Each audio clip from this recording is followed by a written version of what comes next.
What's going on, everybody? This is Matt from The Tangent. Today's episode is actually longer than 30 minutes. So if you are listening on the radio, you will hear the 30 minutes. However, you will have the opportunity to download it in full as a podcast later on. And I will remind you of that at the end of the episode. I hope you enjoy this week's episode of The Tangent. My name is Matthew Sperazza. I'm Father Sam Kachuba. I was going to introduce you this time. I was about to just go, this is Matt Sperazza, and see what you do. That would have been a nice thing to do. Yeah, but what can you do? But instead of letting you do the nice thing, I jumped ahead on the scoreboard for our introduction contest here. Right. So we're trying to have a competition here, Leo. And it's all very awkward for me. There's some sort of in-house inside baseball squabble that's happening that I'm not privy to. But you guys go ahead, fight amongst yourselves. Yeah, thank you. I appreciate that. Yeah, that's Leo. That's you are going to fit right in. All right. Good. All right. So I'll tell you what. I want to start just by asking you a quick question. Your last name is Severino, so I'm assuming there's some Italian blood in you. You're so racist, man. You're such a bigot. Why would you assume that? That's crazy.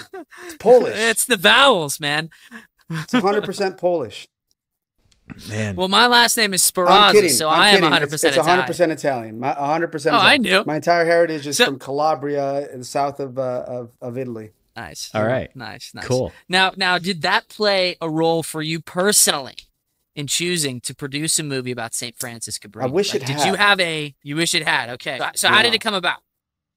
It came about because the executive producer who was involved in our original film that we did independently, and I by we I mean myself, Alejandro Monteverde, our director, Eduardo Velasquez, our other producer.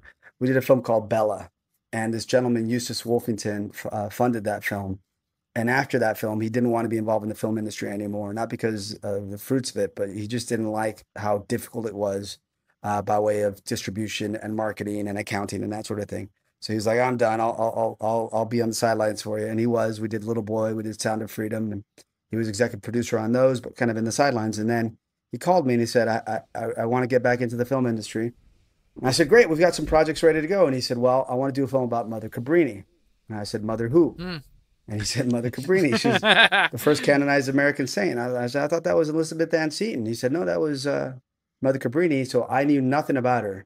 So it wasn't like my Italian heritage was like, oh, I'm so into this. I literally knew nothing about her. And then when I started reading about her and finding out what an incredible woman, an incredible saint she was, then I knew there's a story to be told here. Yeah, I also don't know much about her. I'm like 70% of the way through the movie, so I would appreciate a lack of spoilers. But man, what a character, what a woman, you know.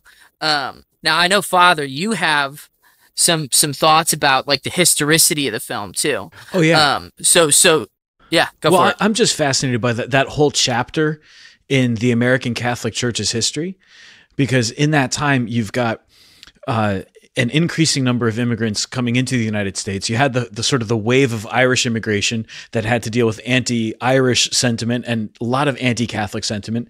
Then you have Italian immigrants coming into the country dealing with anti-Italian sentiment, anti-Catholic sentiment that still remains. Plus, at that time, you've also got there's been the increasing westward expansion. And so the whole country is changing. Everything is changing in that time. To say nothing of the shifts in global conflicts in society and everything. And so Mother Cabrini coming to the United States with this great mission from Pope Leo XIII, go to the West, don't go to the East, like she had this desire, like her patron saint, St. Francis Xavier. She had this desire to go to the East and to serve in China. And he said, but we have so many people who are without sacraments, who are without the care that they need right there in America. Please go there. And so she goes, and what an enormous impact she makes, and immediately. And I think you capture that really beautifully in this movie. Well, thank you so much. No, Father, that's pretty impressive knowledge about St. Francis Cabrini. Are you that versed in all the saints, I hope? I would love to be that versed in all the saints, but so my grandfather was the Grand Knight of St. Francis Xavier Cabrini Council of the Knights of Columbus in Bridgeport. And that was actually the first council that I belonged to when I joined the Knights. And then my grandparents were both buried from St. Francis Xavier Cabrini Church in Spring Hill, Florida. How about that? St. Francis Xavier Cabrini has been following me around for most of my life, I think, and in my family too. That's wonderful. Yes, well, you nailed it. I mean, it was an incredibly volatile time, and the dynamics were really, really complex. And like you said, the Irish had come in about a generation before. They had gone through all this, racism and anti-immigrant and anti-Catholic bigotry and all these obstacles.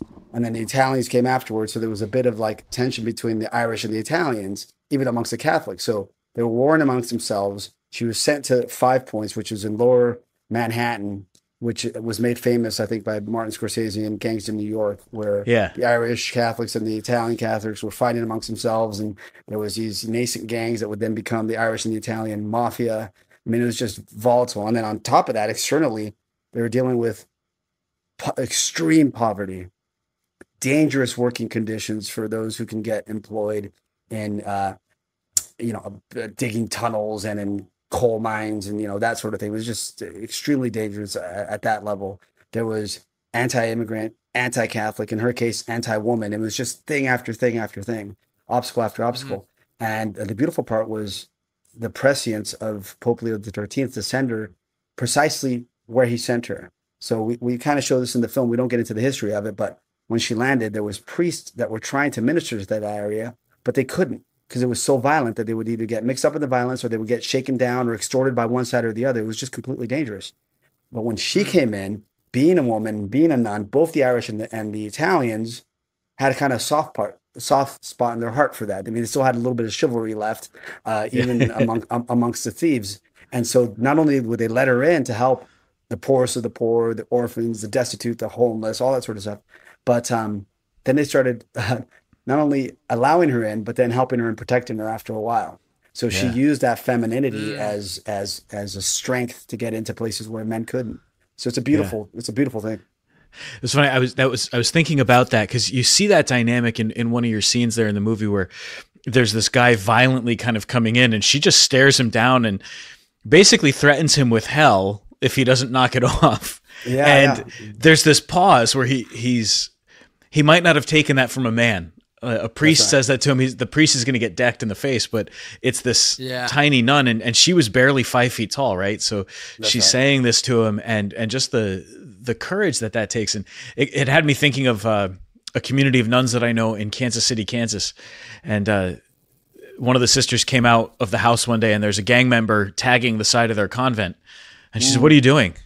And he said, "Well, this isn't our territory." And she said, This isn't for you. This belongs to everyone. This house is here as a place for people to come to pray. You can't just do that." And he got really mad and walked away. But the next day he came back and asked them to pray for him. And then he started coming every day to pray in their chapel, and eventually asked them to help him get out of the gang. So it's like, it was this little tiny French nun saying, "You can't tag my building." That was that little pebble that started the avalanche, and I thought that was it's a great thing. Yeah. And remember that scene where she gets in front of this pimp who's looking for his worker, his sex worker, to come back to the brothel. That was actually based on a true story from one of her writings. There was a duel that happened outside of her orphanage, and she stepped right in the middle of it to stop it, because she's like, "You can't be doing this in front of these kids." Oh my gosh! So it's what you see in the film is I think even a toned down version of what she really was. I'm sorry, Matt, I interrupted you. No, that's okay. You said something much more important. I was going to make a joke about Father knowing nuns that threaten people with hell, but I guess a question to follow up what you were saying is, so where are these writings? What is it? A diary she wrote? Is it she's writing letters back to Rome because she's on official mission? Like, what are we looking at there? Yes and yes. So there's about 26 biographies, or not really autobiographies, but compilations of her letters, letters from bishops. There's her trial of canonization. So our writer Rod Barr, he also did Sound of Freedom with us, and he's doing our next film with us. He read 26 books on her life. He went to Codogno, her convent, worked with the historians of her order, to figure out, what more treasures are there that are in the kind of lore. And actually, one of those, there's a scene where, not to spoil anything, Matt, but at some point she kind of storms the Italian Senate, and that wasn't in any of the books. We found that in the convent, in the newspaper locally of the time, that about Mother Cabrini, that she just stormed into this all-male Senate, was the first woman ever to speak on the Senate grounds. So it's all from all of those different sources. So he went to Codogno, he studied there. Then he went to the Vatican archives and read on her canonization trial. Then he went to every shrine in the U.S., from New York to, I think it's in Colorado, Denver to Burbank. And after all that, then the executive producer said, "Now you're ready to start writing the script." So he's now the expert on Mother Cabrini. So some serious he's research. The screenwriter and lead historian. Yeah, exactly. Yeah. All right. Well, at the risk of giving spoilers, that brings up a question for me about a historical detail, because you've got a piece in there where she gets arrested. Yeah. And I'm wondering, is that something that actually happened? Was she in fact arrested at an Italian festival in New York City? Or was that? No, there's no evidence that she herself was arrested. There's evidence that women in her order were arrested for being in the wrong place at the wrong time. But we couldn't track down exactly what happened. Okay. I know that they were arrested and released, and we took that and said, "Well, that's a nice fictionalized element that we can, is pseudo true, at least of her order, to use for her." Yeah. Mm-hmm. Well, that got me thinking then about, all right, trying to make a movie about somebody about whom there's a lot of historical data. We have people who conceivably, I guess, there's probably some people still living who would have even seen her, at least. Yeah. They'd be super old right now, but there's probably still some people. We've got lots of eyewitness testimony of her life and everything. So, and we've got photographs too, right? So this is not an unknown person who we kind of have to build the story around. This is a real historical person. I imagine that as you're trying to write a movie, then that's going to present some challenges to developing a character without being so by the book that the character becomes boring. Like, everybody's already read this story, so why bother making a movie? How do you balance that tension of, like, we want to have an interesting character, but there's all kinds of information that people already know. So, like, you build that story around them. We didn't start with the premise that people knew her, because I think, sadly, let me give an example. When she was canonized in 1946, at the same time as the canonization was happening in Rome, at Soldier Field in Chicago, there was 120,000 people showed up to pay her homage, right? So a lot of people knew her back then. Not so many people know her now. So I think these modern audiences that are going to see this film, I think they're pretty much a blank slate. And that was, so we took that as the premise, that people don't know much about her. Mm-hmm. So how can we distill what happened in our film in real life is probably about 10 years of her life, and we had to distill it for a 2-hour right. movie. So we took a lot of different episodes and just condensed them time-wise. Like, for example, in the hospital that's burned down, the Columbus Hospital, that was actually in Chicago, not in New York, but we made it in New York for the dramatic purposes. So there's a few things like that, but we try to stick as much as we could to the reality of who she was as portrayed by those that knew her, by her own letters, and by these biographers. Do you find that that's a challenge, though? Just trying to pick what you're going to do for the dramatic effect and the tension of, like, wanting to be just super faithful to the history?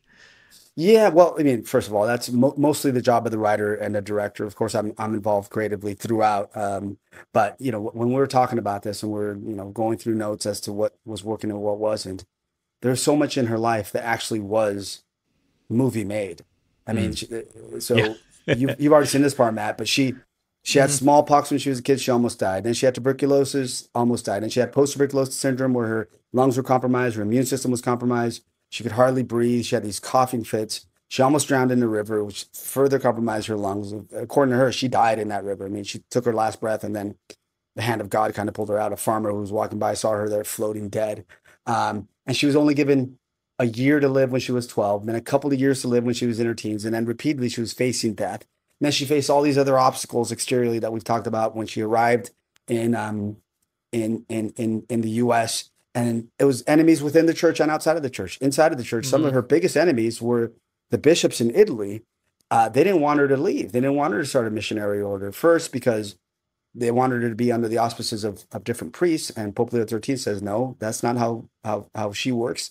And I need her to work the way she works. So he sent her off to be the first missionary order that was independent of priests. So it was led by women. That was a deal. And it was, it was a big deal at the time. And then secondly, was her own success. She was so good at what she was doing in Italy with her orphanages and her schools that the bishops didn't want her to leave because they knew she was great at fundraising and taking care of all these kids and everything else. So there's just obstacle after obstacle, and that's the conflict. That's the struggle that you want when you're crafting a story, so that the audience can go along with these conflicts and see how if she's going to overcome them. But quite frankly, Father, the biggest struggle has been after the fact when we get certain. It's a small minority of the population, but ones that might know her or have a veneration to her or a thought of her, are like, she's not praying enough in this film. What are you guys doing? You're secularizing this center. She's a crazy feminist. I'm like, first of all, if we showed her the way you sound like the devil's advocate at her canonization trial, right? Yeah. One of the quotes was, Mother Cabrini, this was a bishop, Mother Cabrini, she's the most capable man I've ever met. She was a strong woman. That's how she was. That's the facts. I mean, if you read everything about her, that she was a strong Italian woman and she used that to her benefit. I don't think that's feminism. I think that's femininity. And I think that's proper femininity. And of course, she's the head of a religious order that was a worldwide missionary order. She was a CEO. She was an entrepreneur. She was so many things that most women and most mothers and wives are not going to be called to be. So she had a very particular vocation. And then when it comes to her prayer life, I mean, that just breaks my heart. Did you see the film? I mean, there's prayers all over the place in the film. She quotes Philippians 4, we can all do all things in he who strengthens us. At the big climax of the film, she's literally overnight in front of the Blessed Tabernacle. We meet her there in her pajamas as the sun is rising. What do you think she's doing, a nun, all night in front of the Blessed Tabernacle, with a little red light there to tell you that the Eucharist is present? She's praying, right? Like that. But that wasn't the emphasis of the film or the story. The emphasis of the film or the story is something that could be broad and universal and pushes the story and leads to conflict and so on and so forth. So we tried our best. We tried our best to strike that balance. Hopefully we got it. Well, Leo, it brings something up that I was thinking about throughout, which was, because it's a biopic, right? Like ultimately, I think that's the genre it falls in. I mean, I guess you could say it's a Christian or a Catholic biopic, and that's great, But I was thinking, like, so there was a line, okay, that was the prostitute, I remember her name, I'm sorry. She says, there's not enough water for me to get clean. There's not enough water to wash me. Right. And I thought my first thought was baptism. And then my second thought was, man, it's a good thing I don't write movies because that would be a terrible way to set up this character getting baptized. Well, and so I basically just ended up saying to myself, like, it is so much harder to balance writing a good film and writing a intentionally Christian film without coming off as either corny or preachy or something along those lines, We're like, and I think you see it a lot, right? There's a joke that was said on one of Veritas Catholic Network's other shows, Restless, that sometimes Christian movies come off as, well, I lost my bunny, but it's okay because Jesus saves me, and it's like, you want to avoid that, obviously. And you guys did so well in avoiding that. Well, thank you, man. At the end of this rant, here is the question, right? What is the key to balancing, keeping it true to Christ? Don't worry, Leo, there's a question in here. It's coming.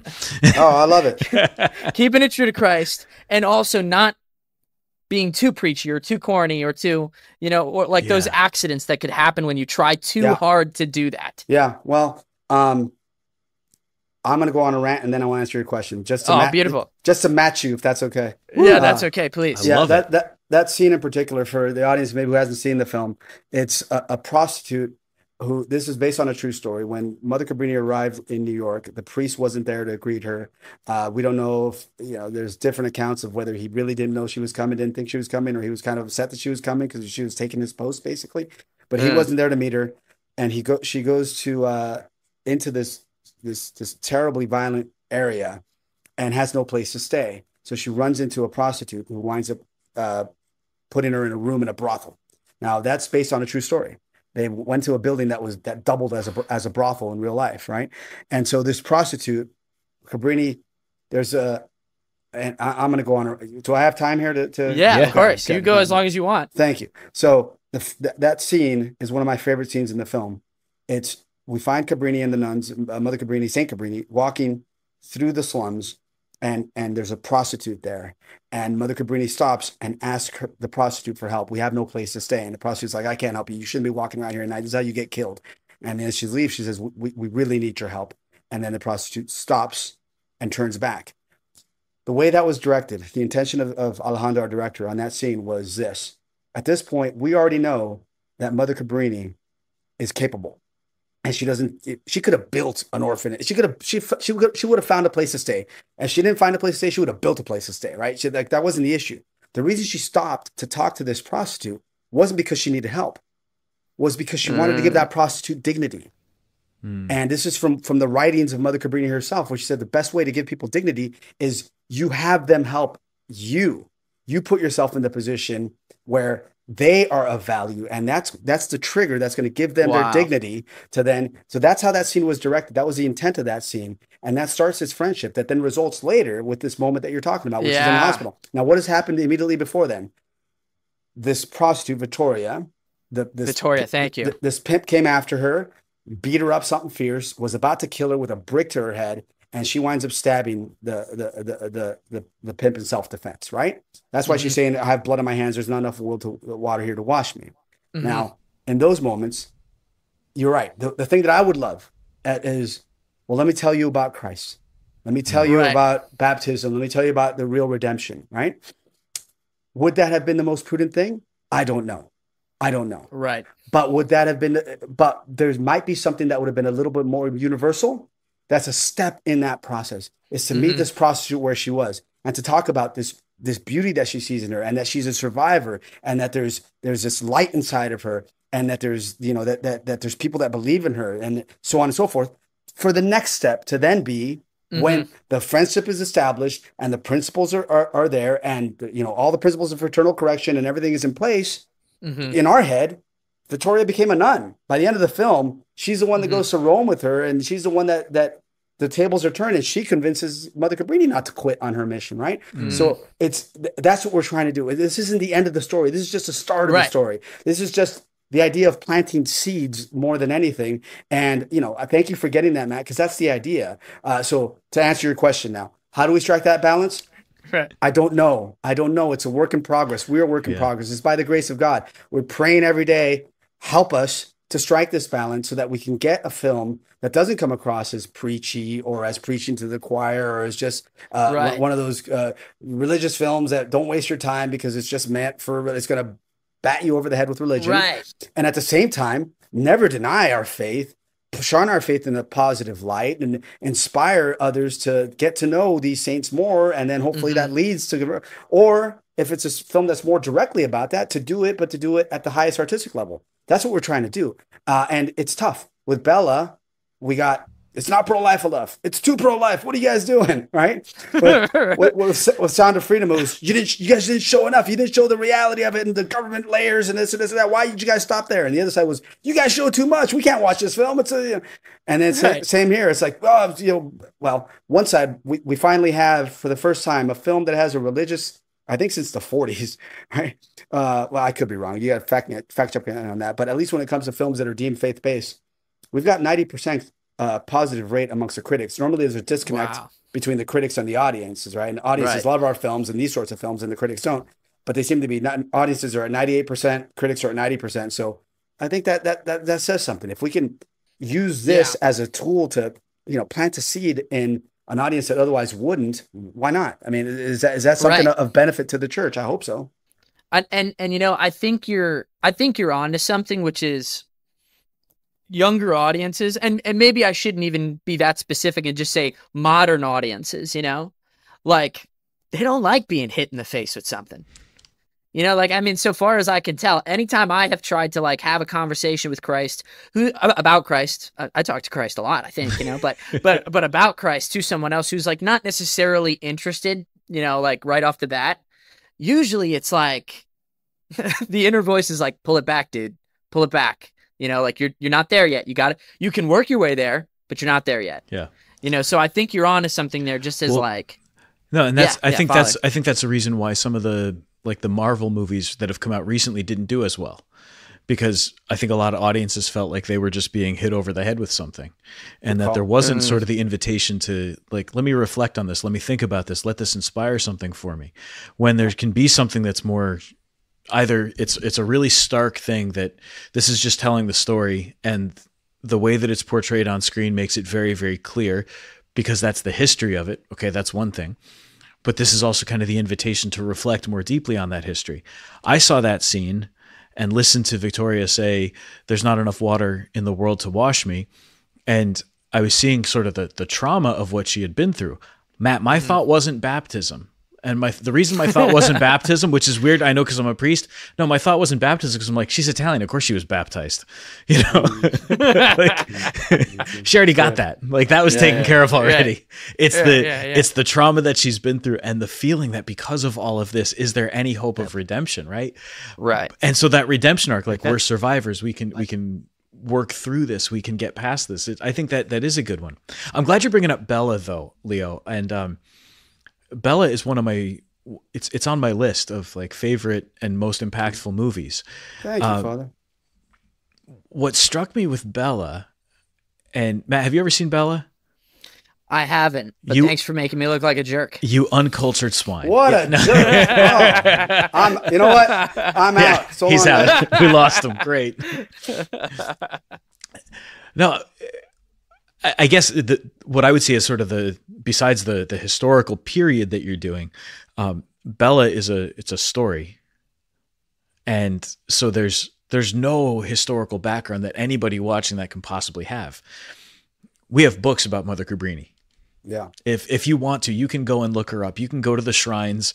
There's a shrine in New York. There's a shrine in Chicago. There's a shrine in Colorado. You can go and visit these places where she had a real presence. You can buy the books. You can look it up. There's plenty of places to get information about her. What Bella did really beautifully was present a pro-life message that wasn't so much about should we choose life or not. It was more about the idea that life itself is a gift and is beautiful. And then because life itself is a gift and is beautiful, you can't help but rejoicing at the choice for life, right? And so it's very pro-life, as opposed to being a movie that's anti-abortion. Yes, right? Well, thank you for that, Father. That was exactly the intent. I wrote that script with Alejandro. Did you really? As we were writing that, that was literally what we were going for. Was instead of making an argument about this, let's just show life. That's the best argument. And if you can show life and people see the beauty of it, they're going to rejoice in it, and then it makes the choice obvious. That was the idea. That was the hope. We're trying to make films for broad audiences. We're hoping and that doesn't mean to exclude the faith audience. In fact, the faith audience has driven so much of the success of these films that we've had. But the idea is to you're already going to confession. Father, you're giving us a sacrament, right? What about the world out there that's not? Right? Do you start? It's a tough balance. Matt, back to your questions. It's a tough balance because, what's a perfect film? I imagine a perfect film, and I've said this before, and your audience, forgive me if they've heard it before, but I've said it before. But what's a perfect film? Is it an hour and a half of adoration, of just a camera on the Eucharist during adoration? Is that the perfect film? Because guess what? I promise you, someone's going to complain about the monstrance or the music or the lighting or whatever, right? So some people complain about Jesus. yeah, fair enough. On this side of heaven, I don't know what the perfect film is, but what we're trying to do is thread a very particular needle. So we beg the audience's forgiveness if you feel we've fallen short in one area or another. No, it's not because of intent. It's because there's so many moving pieces to a film. There's the drama, there's the plot, there's the structure, there's the character arcs, there's the pacing, then there's the marketing and the distribution, and then there's investors who have different particular agendas that they want in it. And okay, so do we not make this film, or do we make this film, but we have to include this one scene that's very valuable to this investor? There's just so many working things, and so it's this minefield that we're trying to to navigate. And I said we can only do it by God's grace. Well, this is cool because we normally interview like people who wrote a book.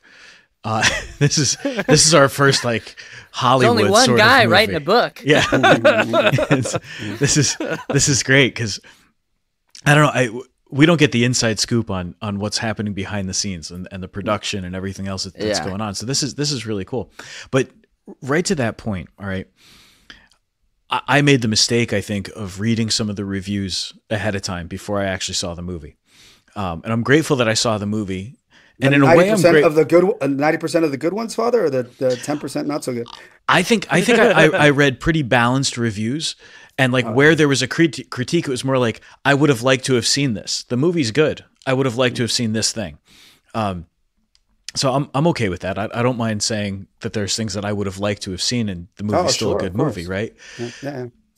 But I got to thinking about it as I watched the movie. One of the things that was really sticking out was one of the critiques was that you don't show Mother Cabrini praying enough. I know we just talked about her spending the night, and like that scene of her in her pajamas before the Blessed Sacrament is fantastic. I love it. And the idea of that all-night vigil and her need for prayer and her need for God's guidance, it comes through in that scene, I think, really powerfully. When you think about somebody who's established a religious community, prayer is going to naturally be a part of it. And I think there's just sort of a desire, I'm a priest, so I'm biased towards this. I want to see the religious characters in a movie doing the religious things that I know I'm supposed to be doing, whether I'm doing them or not. I want to see that. But at the same time, I cannot imagine that it's an easy thing to pray, to film somebody praying and make it look real. Well, this is the crazy part, Father, is that's just one of 3 explicit prayer scenes we have in the film. Yeah. So, my first question to people say, she's not praying enough. I was like, did you actually watch the film closely? When they leave from Codogno to their mission in New York, the nuns are on their knees praying, one of them literally in front of a image of the Sacred Heart. In the middle of the film, when they arrive in New York, and they build the orphanage, they pray in Latin.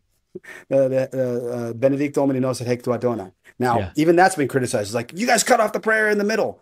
No, we actually filmed the entire thing, and we filmed a short and truncated version of it, which existed even back in the 1800s as a normal, as a quick short form Thanksgiving to God, and the shorter one won out in the edit. Why? Because of pacing, because of timing, because of that point in the film, because we just came off of a scene that's much longer and much more drawn, and we're going to quated to a largitati, summa sumpturi, per Christum Dominum nostrum, amen. Just gives, in those moments, that could seem like you're hitting them over the head. So we could be grateful that we have the short form of the prayer, or we could be upset that we didn't do the long form of the prayer, right?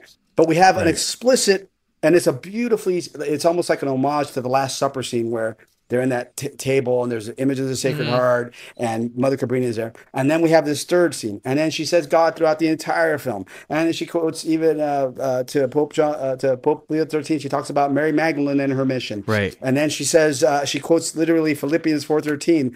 If you have any question as to where she gets her source of her strength, forget about the prayer. Forget about the fact that she's wearing a habit, has a cross dangling, from her chest. The entire time is obviously a nun, is talking to the Pope, is talking to bishops, is talking to cardinals, is talking to priests. Forget about all that. She literally says it. She says, when she's talking to us, I'm not going to be here forever. And when the time comes, you have to remember, we find our strength. We can do all things in He who strengthens us. Now, that's not deleting Christ. That's the way St. Paul speaks about Christ in the scriptures. So to me, it's like, okay, how much more prayer is going to be sufficient? How much more prayer do we need? Well, we needed her kneeling at adoration for a good amount of time. Okay, then you'd be happy. I mean, I don't mean to be defensive about it, but it's like we're trying to make a movie here. We're trying to strike this balance, and we felt that we're focusing.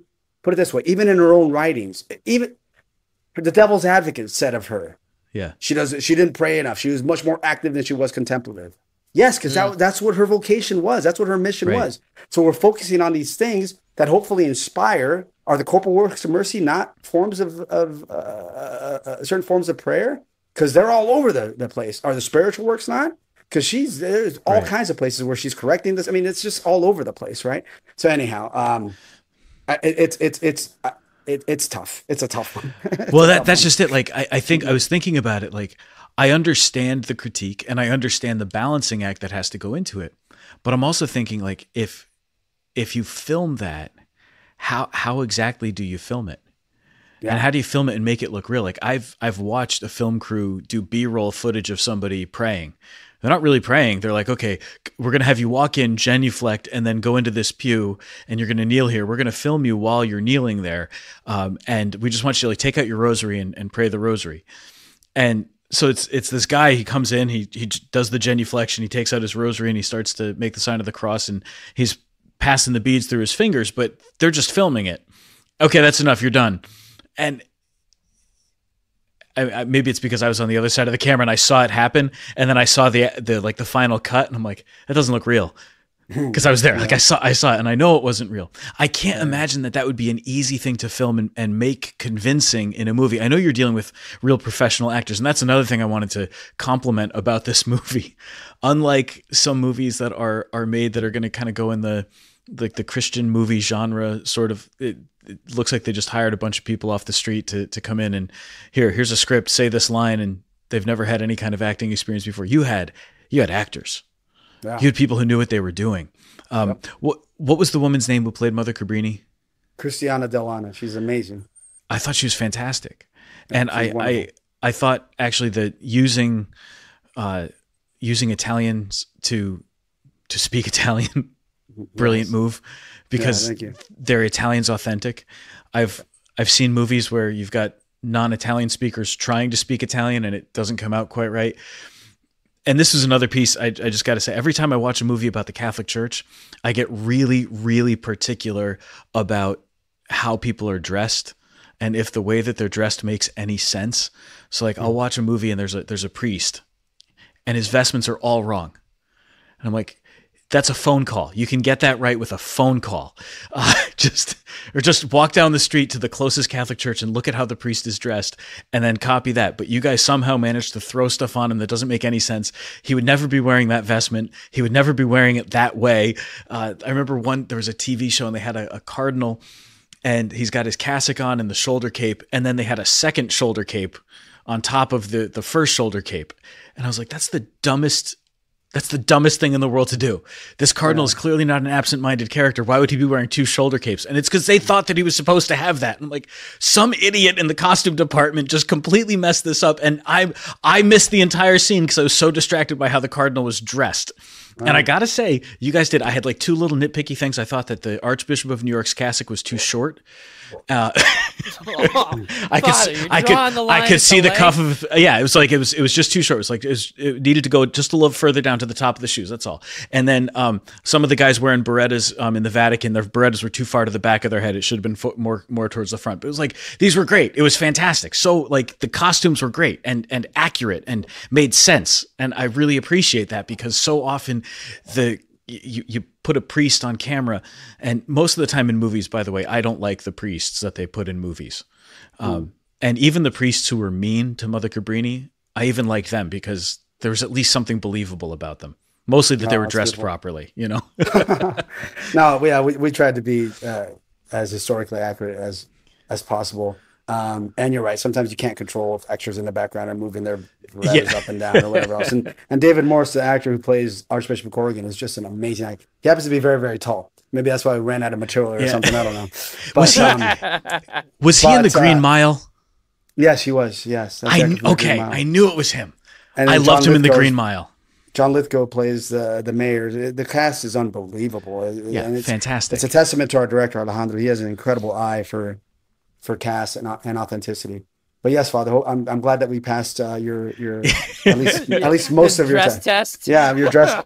Would you give us not an A+, maybe an A, or what would you give us? You guys get at least an A. All right, we'll take it. The only way I could give you like extra credit would be if you had like scenes of mass being celebrated and you had things happening the right way. Like that would be the other extra thing, because that would be really fun. Actually, that goes back to your previous question: is how do you make it authentic? We can do anything and make it authentic, right? Our director is wonderful, and like you said, these actors are top notch and everything else.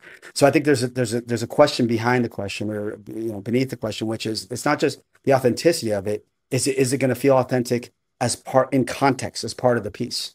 That's the more difficult part is, you know, an actor that's in desperation going to prayer. That's authentic. I mean, that's all of us, right? We have that in the film. We have her praying all night at this moment of, but outside of that, how do you put it in without making it feel? And that's the tension, Right. to making it feel inauthentic to what you're, to the story. If it's not, Yeah. here's a rule of thumb amongst screenwriting, right?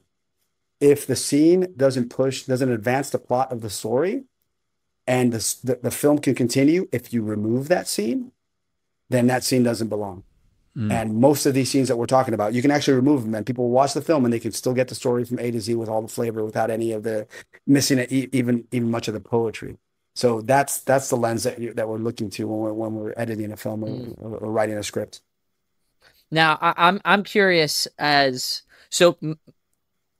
this point, I guess my most creative work is this podcast. Yeah. But prior to that, I studied music in college and pursued a music career ever so briefly for a couple of years, and then naturally segued into being a gym teacher while I studied to get a master's in theology. So, you know, my career has been all over the place. But prayer did play a role in how I wrote songs, you know, or at least I tried to make it play a role. And so you guys mentioned before, or you mentioned that you guys were praying, you know, as you go through this process. And I'm just curious what that looks like. What is the role of prayer in the creative process for a filmmaker? Well, first of all, I mean, it depends on the person, obviously, right? Different people fair enough. are different levels of their spiritual life and different practices, you know, vocal prayer or meditation or whatever. I can speak for myself, and our director Alejandro is, you know, he can't start the day without meditation. I'm in the same boat as him. I love it. And you know, being Catholics, on most of our sets, most of the days we have a priest coming in to give us the sacraments in the morning, before a shoot. So yeah, in Bella we had the CFRs come. They were wonderful. Wow. So yeah, that's kind of our regimen. That's awesome. That's awesome. Do you do that with all your films? I should have known the CFRs were with you guys. They were in Bella. They haven't been around much because we were shooting in where they were. So we've had other priests come and take the mantle. The Norbertines have been very helpful as well. Nice. Yeah. Do you do that for all the films that you make? We try to. Yeah. Yeah. That's so awesome. Good. That's so good. Yeah, I love that. Man. You talked before about planting a seed. And the idea that if you can try to make the movie appeal to the broadest possible audience, people who have never heard of Mother Cabrini, people who don't really have necessarily a super Catholic background or any Catholic background or Christian background, the movie is still appealing. It's visually appealing. The music underneath it is all really good. The storyline is good. But if you're planting a seed, you expect that seed to grow into something, right? So as you're trying to plant that seed, what's your hope will grow for people who have that seed? Like, what do you want as the producer? Well, again, also it depends on the film. There's a general answer, which is, it's in the name of our production company, which is Metanoia Films. Now, I heard a little birdie told me that Matt got a master's in theology, so he knows what what the word metanoia means in Greek, right, Matt? Constant conversion, man. There you go. Yeah. So we're trying to be a light in the dark. It's actually used scientifically as well for when St. Paul used it to talk about conversion in the scriptures, but it's also used for when the earth turns towards the sun from darkness to light, or where a plant grows towards a light source. So the idea, and Angel Studios, the studio behind us now, their mission is to distribute stories that amplify light, and they find the light as the good, the true, and the beautiful, the noble, you know, the highest. So that's the general thing that we're trying to do. Particularly, it depends on the film. You know, Bella, we discussed that with Little Boy. It was kind of this notion of the faith of a child. And that, you know, with faith you can move mountains. That was the idea. One of my favorite films was Little Boy. Father may have seen it. I know Matt hasn't. I And then, You're totally right too. and, I'll be honest, I haven't seen that one either. I haven't seen. yeah, Little Boy. you should look. I saw one Bella. of my favorites. Loved it. Yeah. You should look it up. It's on. I think it's on But- Amazon. And then with Sound of Freedom, I think it was obvious to do something about this darkest of things that happen to Right. kids, right, and child trafficking. With Cabrini, it's multifaceted. The first and obvious is to make this great saint known. I didn't know her. I'm a Catholic. Consider myself devout. I had no idea she was the first canonized American saint. Knew nothing about her Right. life. Now I have this great devotion. So the idea is to introduce her to the world, so that the world can then honor her the way and be inspired by her. Particularly when it comes to this film, there's so many awesome little messages, but the one that I think is the emphasis, and the one that I will hope people walk away from, is she has a line in the film where she says, "We can serve our weakness or we can serve our purpose, not both." And she says this as she's talking to the Pope, and of course her purpose is these corporate works of mercy and to start this empire of hope, is what she called it. And I think that's the one. So many people have come to this film with kind of this darkness, this depression, dealing with stuff in their lives, and have left inspired to try to overcome, to have faith, to have determination, to have perseverance, to grow in these virtues that are natural virtues, but they're also infused virtues by God, to grow towards an end, if we feel that it is our purpose, if we feel it is something that God is calling us to do. So I think that's mostly what I would hope people walk away from this film with. Yeah, it's good. That's making me think of, all right, in Bella, you've got a very definite message that you want to get across, and you want to do it in a subtle way because the pro-life message can be so controversial. And when you do it in a joyful and beautiful way, I mean, the name Bella, right? That's beautiful. But then the whole arc of that story is just the demonstration of the beauty of the world, the beauty of people, the goodness that's present, and that life is something that is a gift that's worth living, and that's worth protecting and keeping and giving, all of that, right? So that comes out really clearly, but in a very subtle way. Sound of Freedom, you're tackling the issue of human trafficking. Human trafficking is a clear moral evil, and there's not people out there saying, I really want to watch a movie about human trafficking where the human traffickers are the good guys, right? Ooh. Nobody's looking for that. Nobody wants that. Nobody wants to be a fan of that movie, and nobody wants to go around holding up the sign that says, hooray, human trafficking, right? Because it's so clearly bad. So you, in a way, you've got an easy message to drive home. Human trafficking is bad, but we're going to show you just how bad. And so the challenge is opening people's eyes to how prevalent it is. So instead of being challenged by a controversial issue that you want to approach with some delicacy, you're approaching a clear-cut issue that people don't even know how bad it really is. And ironically, that was the one that got us the most controversy. The one that we thought... I was going to say that. Didn't you get some, oh, it was crazy. Pretty bad? Yeah. It was crazy. It was, this is a QAnon conspiracy film. We had no idea what QAnon... what? We made the film in 2017. None of that existed. We didn't even know what that was. This is and it was like, well, they're glossing over how actual sex trafficking really happens. What? We're showing a true story that actually happened. I mean, this woman was actually in jail for like 19 years. We have footage of the kids that were actually saved in that very mission. I mean, it's like, all these things are crazy. We didn't think it was going to be controversial in the slide. Well, it's controversial. The controversy we thought would be that you're even making a film about child trafficking, because no one had really done it in the way that we did it. And that's why we thought this film was never going to get distributed. When we first made the film, it was, going into it knowing we don't know what's going to happen with this film. We just know something needs to be done. And it sat on the shelf for 4 years. Fox Searchlight had it. And then COVID hit, so they shelved it. They were going to do maybe a small distribution, but then they shelved it. Then they were bought by Disney. Disney's like, we're never going to distribute this film. And we shopped it around all over town. Everyone passed, and Angel Studios like, we have an idea. Let's go big on 4th of July. We're like, what, are you insane? And thankfully it resonated with the audiences. But we didn't think there was going to be any controversy. The controversy is just it's a film about child trafficking and to expose this. And we thought, who's going to be against this? Well, lo and behold, a lot of people, turns out. Man. So how do you handle the criticism that comes, right?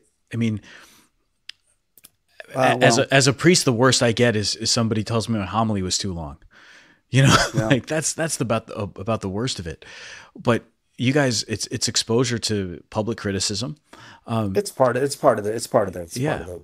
I mean, listen, we live blessed lives, and I'm aware of this, right? The fact that the fruit of your work is Christ. I mean, that's as good as it gets. You give us a body, blood, soul, and divinity, so we can't compete with that. But what we have Best is job ever. yeah, right. The fruit of our works, we get to touch people. We get to see people. So you can either focus on the criticism. I mean, our Lord said, right, remember they persecuted me first. And there's some solace in that, not to make us like we're these saintly guys, but I can say we're trying our best. And, Right. when it comes to Catholic filmmakers out there, I think we're on the side of the angels when it comes to the films we're trying to make. But, our rewards are either in heaven, or B, things like Bella, right? When there's a mom who comes and says, I was struggling and I had this appointment and I saw your film, and hey, look, this is little Eduardo who was born because I saw your Wow. film, right? That happened countless times with Bella, or Wow. with like little boy. There was, I remember one particular, there was a very public feuding family in Mexico that someone invited both of them to the same screening of Little Boy. They saw it, they were inspired, they reconciled, those sorts of things. With Sound of Freedom, it's there's Sound of Freedom laws in different countries that came because of this, that greater enforcement, Wow. greater funding against child trafficking, greater legislations. We raised so much money for so many organizations that were they're now dedicated, and so many more have now crept up since Sound of Freedom. There's been so much more way. Even in the airports now, I see if you see something, say something, right? That wasn't there before Sound of Freedom. So hopefully, us bringing this to light helped. And then, of course, with Cabrini, none of us are receiving any revenues from the film. All of it is going to charities. All of it's going to orphans and the poorest of the poor and the homeless. Wow. And that sort of thing. So, we're trying our best. And this isn't like, hey, look at us, pat on the back. It's to say that the criticism is nothing compared to these consolations that God gives us. And quite frankly, especially even with this film, with Sound of Freedom, the criticism was loud, but it's a very vocal minority. Right? Most people that saw the film loved the film. We got incredible cinema scores, incredible review, and even pretty solid reviews from the critics. Right? With this one, it's just a small group of people. It's sad to me that we're not getting criticism from the critics, from the secular world, from the left, from any of that. We're getting criticism from our own people, from our own flanks, saying like, why didn't you pray enough? Why are you doing a feminist thing? That's the part. It's a little disheartening. It's a little disheartening, but it's not. I mean, we're talking about it way more than is representative of the actual. I mean, most people. Bishop Strickland was just on Terry and Jesse's podcast, and he was raving about the film. And so, we've got plenty of awesome prelates and otherwise who are very supportive. Totally. Yeah. Are Catholic films on the rise in Hollywood? Is this something that you have seen other people try and imitate? Metanoia. Is it Metanoia Studios? Is that the name of it? Metanoia Films. So Metanoia Films, Angel Studios. Are people trying to copycat what you guys are doing? I hope so. I hope that there's a billion films out there that are trying to do what we do and to do it even better than we do. For a while it was Mel Gibson did The Passion. Hacksaw Ridge I thought was very solid. So, I mean, his films are all pretty incredible, except for the ones that are morally depraved. But apart from that, there's that, and there's other entities out there that are trying, and God bless every single one of them, because I know how difficult it is to make a film and to try to make it at a higher artistic level, or to get a big budget that you need enough to, we have to recreate all of 5 Points, New York in Buffalo, right? That costs money. So I know these things are very, very difficult. And whereas the other side, Hollywood, they've got countless funds and countless studios, and they're a behemoth. So the more we can get to displace that junk, the better. Yeah. All right. Take us behind the scenes of movie production here for a second, because you get a script, you get the story idea. What's the first call you're making? For me, it's the writer. Okay. Actually, no, it's make sure the finances are in place. Okay. Right? It's a financier. So what we find is that, like I said, the other side, it's not even the other side. Most of the normal films that are out there are funded by studios, the ones that are seen in theaters. They're funded by studios, and studios have all this development money and all these funds to do it. Right? When you're going independent, it's a struggle. Unless you get a hit like we did with Sound of Freedom, which makes things a lot easier, then you can use the funds to then make films and so on and so forth. It's tough. People have to really believe in the mission and whatnot. So the first step is to make sure the financing is in place, and then you start getting the pieces. And right now, our writer, our cinematographer, our production designer, our costume designer, our visual effects, it's all one team. We're all the same people, and we've grown as an artistic entity. So it's kind of nice to continue that. We're actually hopefully starting work on our next one April 1st. So please pray for us. Awesome. Yeah, we will. Can you tell us what that one's about? Yes. Yes. Oh, you can? Wow. I can. Well, I happen to know the producer, so I can tell you whatever I want. Right. It's a Tangent exclusive, folks. Leo Severino is going to tell us what the next project is. I love this. Here it is. Well, we're going to need the most prayers for this one, because it's ambitious. It hasn't been done, but it's a chase thriller. And the idea is that there's this wicked tyrant who feels that his kingdom is threatened by the birth of a child. So he needs to find that child and destroy that child. And of course, this tyrant is Herod, and this child is Christ. And the whole film centers around the Blessed Mother as the protagonist, because it's her and obviously Saint Joseph. But the idea is she's given this annunciation, and the entire tradition says that at the annunciation, what she said yes to wasn't just the birth. She said yes, knowing full well the scriptures and the prophecies. She was saying yes, not just to the birth, but to the death. Yeah. And so the journey for the character is, they need to leave Jerusalem to get to Egypt to save the life of the child. And the arc is the realization at the end that they need to leave Egypt to go back to Jerusalem so that the child can die. That's the idea. Yeah. That's the idea. Wow. So it's ambitious. It's big. It's one that's been in the work for 12 years now. Oh man! Sound of Freedom came in and we did that. Then Cabrini came in and did that. But in the background, this has been the one that we've been wanting to make for forever. And it's God's timing, Our Lady's timing. So we're hoping this is the time. That's so cool. Okay, so don't answer this if it's Leo, going to spoil I'll anything. pray for okay? you, man. Thank you. Just Thank to you. be clear. Yeah. Thank you, man. Don't answer this if it's going to spoil anything. But He survives. No, we're recording right now. I knew it. We're recording right now on the Feast of Saint Joseph. All right, Yes. and Saint Joseph is famous for saying nothing. In this new movie, will Joseph have any lines? Don't answer that if it's going to spoil things. Well, I don't think it's a spoiler. Zacharias comes in and he has no lines because He's at the mute. time he was mute.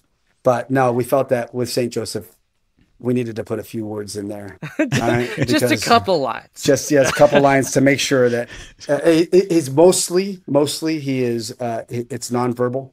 His actions speak louder than his words. He's that quiet but clear authority and leader, and entrusted to protect Our Lady and our Lord. So that comes across very, very clearly, at least in the script. But yes, these. Believe me, if we know what we're facing with Cabrini. She didn't pray. Imagine what we're going to face with Our Lady and Saint Joseph. Oh my gosh. Yeah. We're diving knee deep into it, aren't we? Mary's cloak wasn't blue enough. Make it bluer. Yeah, exactly. Oh my gosh. Now, something I'm curious about, and feel free to, I don't know if you'll feel comfortable commenting on it, but there was a Padre Pio movie that came out recently. And there was a lot of slack because there was a potentially blasphemous scene. I didn't see the movie. I decided to stay away from it just from what I had read.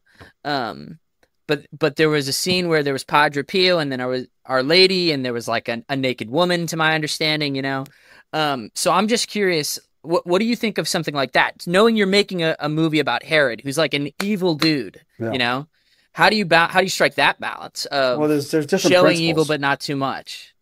I mean, I think the principles are very clear. Do you guys know who Father Ripperger is? Yeah. Yeah. Right. So if you read his Principles of the Integral Good, it's very, very clear, right? So, there's things that are simulatable. There's things that are not simulatable. When you're doing violence, you're actually faking violence. I'm not stabbing someone in the Victoria. Spoiler, the actress in our film, Cabrini, didn't really stab a pimp in the chest and kill him, right? I'm honestly relieved to hear this. Yes, but whereas when there's someone's daughter is naked on set, that's not simulatable, right? So there's certain things that these principles are very, very clear. It's just a matter of listen, here's the thing. If the thing is true and it's good, then it can be beautiful. If we're thinking it's beautiful, but it's not true or good, then at some level it's failing in its beauty. So that's our hope, is that we strike the balance of all three. That's the hope. That's the prayer. That's what we're trying. Awesome. So good. Well, if you ever want to do a movie with Veritas Catholic Network, you let us know, okay? Yes, I would love to. I would love to, Matt. But the first requirement is just for you to actually see our films. If you can just watch the films that we have done, and then let's talk about making films together. Hey, I've seen 70% of one of them. Yes, exactly. Good on you. Good on you. I'm trying to get him to read the books that people send us so we can have interviews where he's actually read the book. I read more of the books than he does. Man, Leo, thank you so much. This is great. It's really good to talk to you. And thanks for the work that you're doing making these movies. It's really beautiful. We've got some links in the show notes for everybody so they can check out more about Angel Studios and some of these other things that you're working on. But really good work. Thank you. Thank you so much, and thank you for all your good work you guys are doing with this podcast, The Tangent, and thank you so much, Father, particularly for bringing us the sacraments. Appreciate it. How long is this going to stay in the theaters? Well, we have commitments now through Easter, so it'll be there for a while. So we need all the help we can get to keep this thing going. Let's make her known. She's one of our own. Let's make her known is the motto. So if the audience can go to angel.com or angel.com/Cabrini, they can buy tickets to their local theaters right from that website. Beautiful. All right. Thanks, Leo. I appreciate it, man. Thank you so long. Let's have him back. Yeah, honestly, every movie you do, Leo. 100%. Yeah. We want you on the What Tangent. a guy. He was really cool that he announced the next project. Awesome. I love it. And I'm actually now very excited to see this new movie about we don't know what it's called yet. He didn't drop the name. Just drop the plot line. That's okay too. Though. Yeah. No, I think it's great. And how cool that we get to talk movies too. That's it, man. We're branching out. Yeah, like we've done a lot of books. We've done some books alone, no more. Yeah, we've done some music. We got Mark Schultz. We had a chance to talk to a Dove Award-winning musician. We've done some Dove Award-winning. Yeah, we've done some stuff with artists. We've talked to some people who have unique charities that they operate. But this is our first, our first Hollywood feature film. Hollywood. Yeah. Yeah, showbiz. We made it to the Tinseltown. big time. Here we are. Yeah, rubbing elbows with the glitterati. It's so good. The glitterati. Yeah. Wow, wasn't expecting that. No, one. you didn't think that I was gonna bring that one out, did you? But there it is. I have never heard the word glitterati. Are you serious? Never once. It's a great word. I want you to add it to your lexicon. It's very important to have that. Okay. Right. I just learned a new word recently. Lexicon? That I really enjoy. I wish that'd have been hilarious. Skullduggery. Oh yeah. Yeah. Mischief. Yeah. I was like, I will never use the word mischief again. I'm going skullduggery every time. Yeah. No, it's a great word. Yeah, that's the fun part about building up vocabulary. No, let's come back to Leo for a second here, because Leo, Angel Studios, Metanoia, all these things that he's working on. It's very good, and to see good Catholics who want to make good films, I think is very important.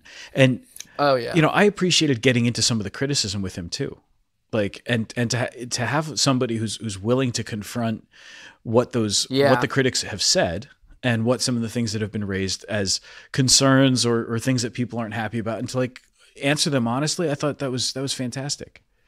Yeah. I mean, because it's easy to not come to bat. You know what I mean? Yeah. To just shut it out and be like, I'm not gonna look at the YouTube comments. And there is obviously some value to that, and it's not the same thing, but I was appreciative of the fact that, and it's harder, to be clear, like it's harder one-on-one conversation. Yeah, it's also easy for us sitting there watching a movie to make comments about the stuff that we like and don't like. About they should have done it this way, they should have done, like, we don't know the art, we don't know how they're framing that shot, we don't know anything about the aspect ratios or cameras or lighting or sound. We don't know any of that stuff.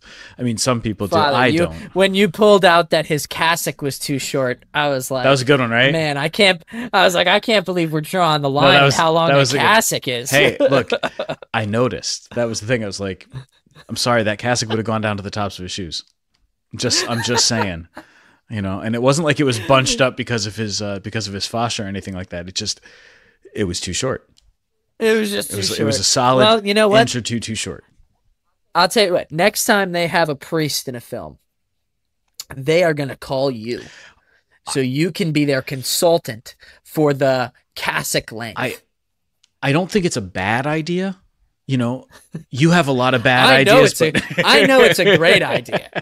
It's not a bad idea, but for me, that's actually a thing. If you're going to really lean into like a historical era, it might be a little bit harder to get the costumes right because you need to have somebody who's an expert in that particular period of history. But especially if it's something where we have photographic evidence, we have film, we have that stuff, you can get the costumes right. If it's an area where we're talking about like the church or just religion in general, and there's particular vesture that's proper to this religion or to that religion, it's important to get that detail right. In the same way that like if you're making a sports movie and you don't have the right uniforms for the team, somebody's going to notice that, and that's going to be the thing that distracts from the movie because you didn't get that thing right.